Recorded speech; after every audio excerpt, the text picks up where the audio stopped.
لقد كان لكم في رسول الله أسوة حسنة لمن كان يرجو الله واليوم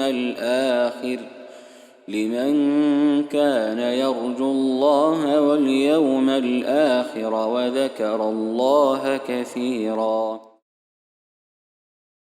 Bismillah, all praise be to Allah, the most merciful, the most compassionate, and peace and blessings be upon Prophet Muhammad and all the prophets of Allah. Dear viewers, Assalamu alaikum wa rahmatullahi wa barakatuh. It's always my pleasure to welcome you to your program with the Prophet. May Allah make us with the Prophet in this life and in the hereafter. Again, we'll continue looking at how the Prophet ﷺ treated his companions. Today, we have a companion with a high caliber, with a great position in his people. He was considered among the kings of the Arabs.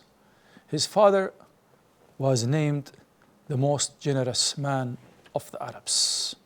Generosity was a feature of the Arabs that was highly respected, continued to be respected. All human beings respect generosity, but the Arabs probably had the upper hand when it comes to generosity. At that time, the Prophet ﷺ had already liberated Mecca and spread Islam all over the Arab Peninsula. And it was the first time in history where Arab tribes were gathering together. Arabs used to be free lovers. They don't to be restricted. They're living on the desert.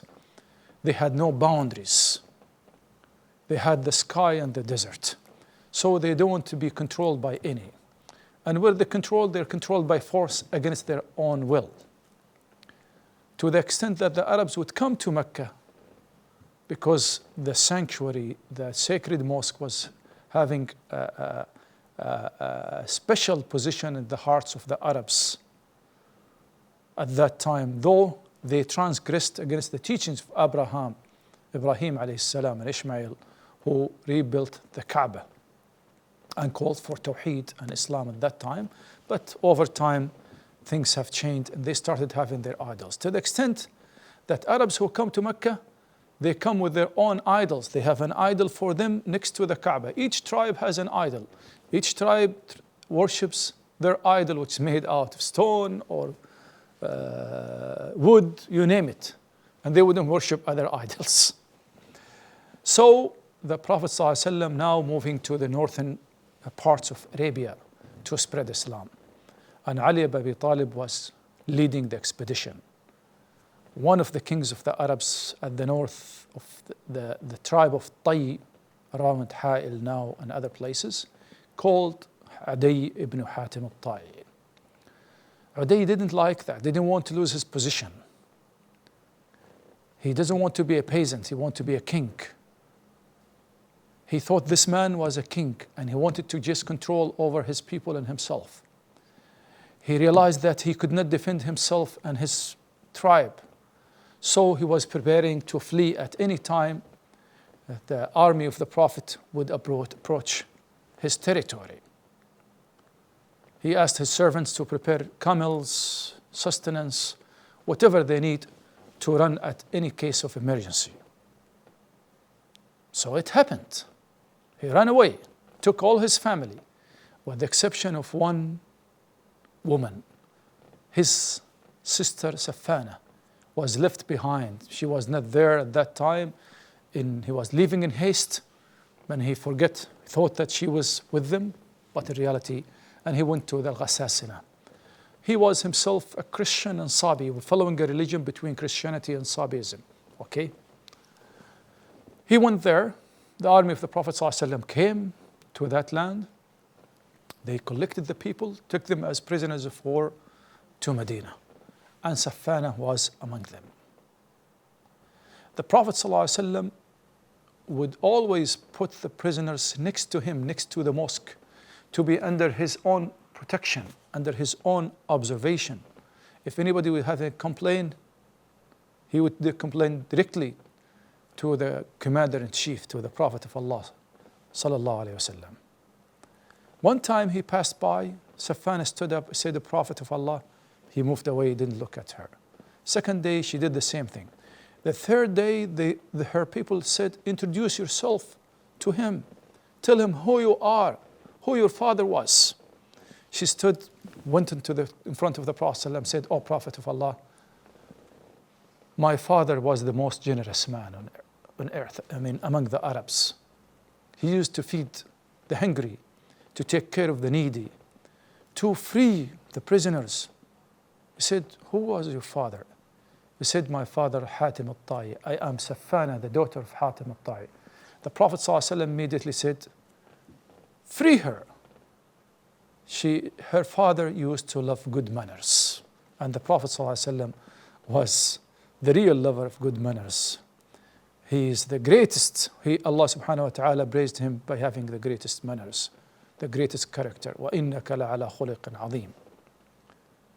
So the Prophet ﷺ select among your people who would really go with you to protect you and you trust, protect you and take you back to your fleeing brother. The Prophet ﷺ provided camels, people, all she needed for the long trip to the north. She went there. Uday was in a very difficult situation, her brother. He said, how could I, what should I say about my sister, this daughter of Hatim ALTaei? I left her behind. He started blaming himself. Every time he would go and expecting that one day she would come. One day she was coming. And from a long distance he realized that the daughter of Hatim ALTaei, his sister Safana, was coming. She looked at him, never said anything to him for 3 days. He tried to please her until she accepted his excuses. And she said, I came from the one who holds fast to his kinship, to you who left your kinship behind. And she described how the Prophet ﷺ treated her and her people, and how he was very merciful, very kind to them, not treating them like the vicious Arab tribes when they raid against each others. And she said one word to him, said, Uday, go to him. A person of your caliber will have position with him, will not be degraded by him. He will forgive you for whatever you have done. He said, you advise me to do that? He said, yes. He immediately took off to Medina. And it was after Asr prayer when he sneaked into the masjid, the mosque of Prophet Muhammad ﷺ, not to be known by anybody. If anybody would capture him, he would be in trouble. Or recognize that he was Adi, they would be in trouble because he was really giving the Muslims hard time at the north. He came next to the Prophet and he said, I am Adi ibn Hatim ALTaei. The Prophet ﷺ took him by hand and went with him to his house. Adi said, when I was on the way to the house, an old woman came to him and he said, give me some time so I would speak to this woman. And he, with humility, with humbleness, came to the woman and started speaking to her until she finished. Then he came back to him. He said to himself, these are not the manners of a king. Then when he came to the house, there was a pillow in the house of Prophet Muhammad ﷺ. He gave it to the pillow to sit in. He said, no, you deserve it, Muhammad, Prophet of Allah. He said, no, you are my guests and take it. He said, this is another one. He cannot be a king. These are not the manners of the king. Then he said, Uday, you know why you don't accept Islam? He said, no. Before that, he said, Uday asked, you said, Allah said in the Quran, اتخذوا أحبارهم ورهبانهم أربابا من دون الله. They took their priests as gods beside Allah. We don't worship them. He said, didn't they make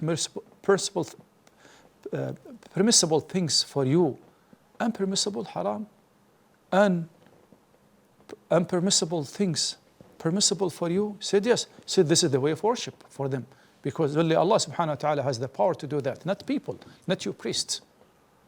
Uday, I know why you don't want to become a Muslim. He said, why? He said, do you think that people, we are really sought by people from all over?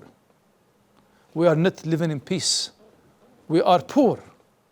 I'll tell you something, Uday. By Allah, the Persian Empire and the Roman Empire will submit to this deen, to the Muslims.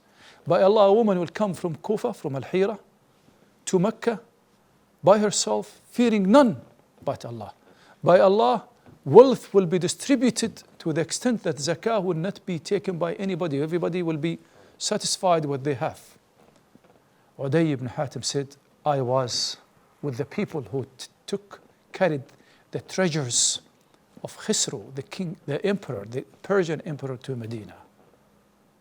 I saw the woman moving long distance with her by herself, fearing none but Allah. And I'm sure that what the prophecy of Prophet Muhammad ﷺ regarding money will be given to people and they will reject them because they are not in need will take place. That indeed took place during the time of Prophet Muhammad ﷺ. In this episode, we try to look at how the Prophet ﷺ treated his enemies, who became his close friends later on. Not by force, but by his great manners that Allah has praised him for. May Allah make us among those who follow the great manners of Prophet Muhammad sallallahu alaihi wasallam and his companions. Assalamu alaikum. We'll meet you bi'idhnillah in another episode. لقد كان لكم في رسول الله أسوة حسنة لمن كان يرجو الله واليوم